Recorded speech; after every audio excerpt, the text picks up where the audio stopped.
Hello friends, कैसे हैं आप सभी। आई होप अच्छे होंगे। स्वागत है आप सभी का आपके अपने channel study blog with Shivendra पर।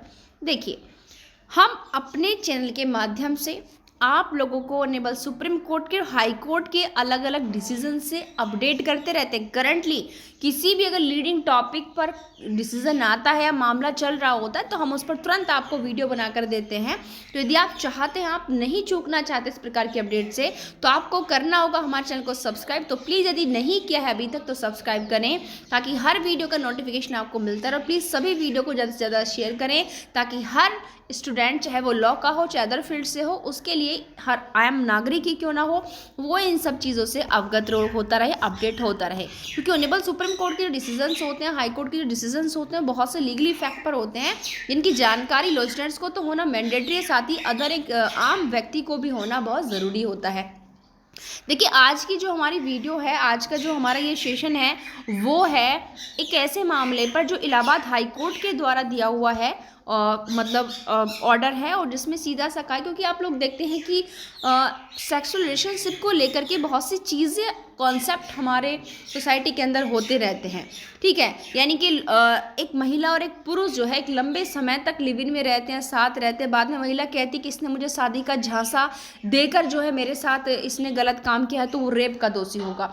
तो हमारी भारतीय न्याय संहिता के अंतर्गत इसका सोल्यूशन तो कर देगा कि भाई ठीक है, अगर आप किसी महिला के साथ शादी का झूठा झांसा देकर सेक्सुअल रिलेशन बनाते हो तो उसको हम रेप नहीं मान सकते। इस चीज़ को तो इंक्लूड कर दिया। अब वो सेक्शन 69 के अंतर्गत बलात्कार से अलग कैटेगरी का जो है ऑफेंस माना जाएगा कि प्रवंचनापूर्ण साधन, या फिर शादी का झांसा देकर, या जैसे शादी का झांसा देकर उसे सेक्सुअल रिलेशनशिप बनाई, या फिर उसको नौकरी में प्रमोशन के लिए, या फिर उसको जॉब पर अपॉइंट करने के लिए, किसी भी चीज़ का आपने उसको प्रवंचित किया, धोखा देकर आपने उसके साथ इस प्रकार का रिलेशन बनाया है, बट उसको अब रेप की कैटेगरी में इंक्लूड नहीं किया जा सकता। अब से पहले इस प्रकार की चीज़ें बड़े सस्पेंस बनी हुई थी कि किनको किस कैटेगरी में रखें, बट अब बिल्कुल क्लियर है सेक्शन 69 के अकॉर्डिंग बीएनएस में अब ये रेप से अलग ऑफेंस की कैटेगरी में आएगा कि धोखा देकर महिला के साथ इस प्रकार का एक्ट करना।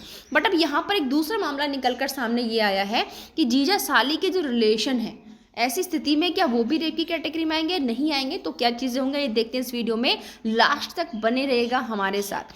हाल ही में ऑनरेबल हाई कोर्ट ने कहा है कि जीजा और साली के बीच जो रिलेशन होंगे वो देखिए बिल्कुल इमोरल है, अनैतिक है, ये हर कोई पर्सन जानता है, बट क्या इनको हम रेप की कैटेगरी में रखें। तो यहाँ पर सीधा कहिए, अगर महिला जो है वयस्क है तो वो संबंध रेप के अपराध को आकर्षित नहीं होते। सबसे मेन चीज़ यहाँ पर ये है, देखिए।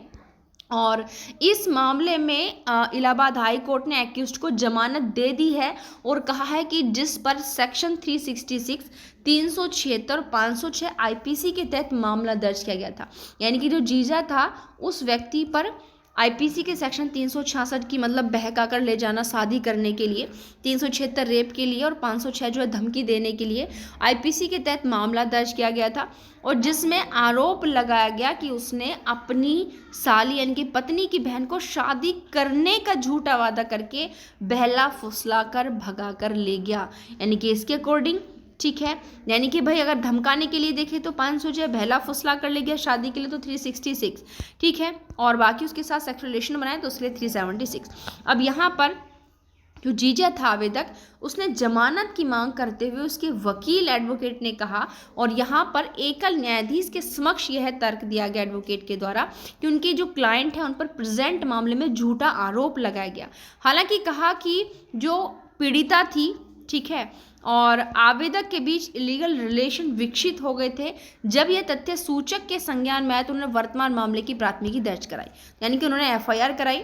उसके बाद जो पीड़िता है वो वयस्क है, जो उनकी साली थी, उन्होंने 161 सीआरपीसी के तहत अपने बयानों में आरोपों से इनकार कर दिया। हालांकि बाद में उन्होंने जो 164 सीआरपीसी के तहत अपने बयान बदल दिए और अभियोजन पक्ष के मामले का समर्थन किया।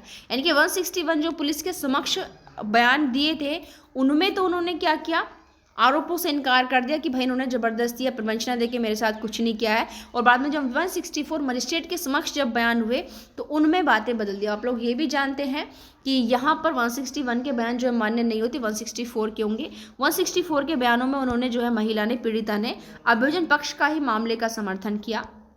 और दूसरी ओर जमानत के लिए प्रार्थना पत्र का विरोध किया, लेकिन इस फैक्टर वाद नहीं कर सकते पीड़िता वयस्क है और रिकॉर्ड से यह नहीं दर्शाया जा सकता कि सहमति देने वाले का पक्ष नहीं था। यानी कि सीधी सी बात है, अगर हम इस मामले में देखें तो यहाँ पर जो भी चीज़ें निकल कर के आई हैं तो वहाँ पर सीधा यहाँ पर न्यायालय ने इस बात पर ही जोर देकर कहा है कि रिश्ता नैतिक था, लेकिन वो बलात्कार को आकर्षित नहीं करता क्योंकि वो महिला वयस्क थी और कहीं ना कहीं अगर प्रवंचना सही थी बट उस महिला की क्या थी, उसमें कंसेंट थी। आवेदक का जो वकील था उसने यह स्वीकार किया कि आवेदक और पीड़िता के बीच जो है रिलेशन इस प्रकार के बने हुए थे।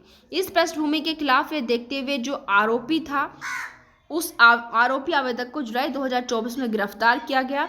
उसका पहला देखिए कोई भी क्रिमिनल हिस्ट्री उसकी नहीं थी और कोर्ट ने उसकी याचिका को एक्सेप्ट किया और उसे जमानत दे दी, क्योंकि जब आप लोग भारतीय साक्ष्य अधिनियम पढ़ते हैं तो उसमें ये भी चीज़ आपने देखी है, सेक्शन 47 अगर बीएसए का देखेंगे तो वो सीधी बात कहता है कि भाई अगर अभियुक्त का जो है पूर्णतः अच्छाशील रिलीवेंट होगा, तो सीधी सी बात है वही चीज़ें कि अगर उसका पहला कोई आपराधिक इतिहास नहीं था और वहाँ पर बेशक वो अपराधी था बट उस महिला की कंसेंट थी, महिला वयस्क थी, तो ऐसी कैटेगरी में मामला रेप के अंतर्गत नहीं आता है।